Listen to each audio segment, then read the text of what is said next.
আমরা মনে করি যে এই নির্বাচনটি আয়োজনের ক্ষেত্রে ঢাকা বিশ্ববিদ্যালয় কর্তৃপক্ষ এবং প্রশাসন যে চেষ্টাটি করেছেন সেই চেষ্টার মধ্যে কিছু বিষয়ে অব্যবস্থাপনা রয়ে গেছে। সেই অব্যবস্থাপনাগুলো অবশ্যই এড়ানো যেত বলে আমরা মনে করি।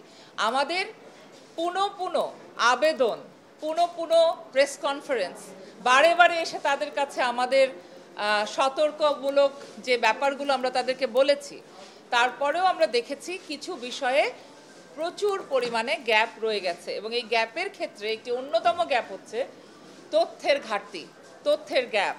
আমরা দেখেছি এই যে এত টেলিভিশন ক্যামেরা, এত তথ্য সংগ্রাহক এই ক্যাম্পাসে ঘুরে বেড়াচ্ছেন, কিন্তু আমরা অনেক জায়গায় স্বচ্ছতার সাথে একটা সিদ্ধান্ত পাইনি, যার ফলে বিভিন্ন কেন্দ্রে ভুল বোঝাবুঝির সুযোগ তৈরি হয়েছে। প্রথমত, পোলিং এজেন্ট নিয়োগের ক্ষেত্রে আমরা লক্ষ্য করেছি যে সকল পক্ষ, সকল প্যানেল এবং সকল প্রার্থীর পোলিং এজেন্ট যথেষ্ট পরিমাণে নিয়োগ দেওয়া হয়নি এবং তাদের পাসগুলো তাদের কাছে পৌঁছানোর ক্ষেত্রে নানান রকম সময়ে তাদের কাছে পৌঁছেছে। কারো কাছে আজকে সকালেও একবার সিনেট ভবন, একবার কেন্দ্র, একবার সিনেট ভবন, একবার কেন্দ্র, এরকম দৌড়াদৌড়ির পরে তারা পাসটি হাতে পেয়েছেন। ওয়ালটন এখন দেশের সীমানা পেরিয়ে পৌঁছে গিয়েছে 50টিরও বেশি দেশে। ওয়ালটন, ঘরে ঘরে বিশ্বজুড়ে। বেশিরভাগ ক্ষেত্রেই বোঝা যাচ্ছে যে শুরুর দিকে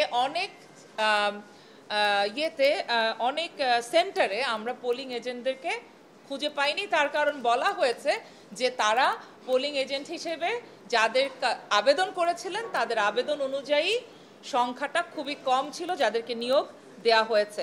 তার মানে সকল পক্ষ সমান পোলিং এজেন্ট পাননি।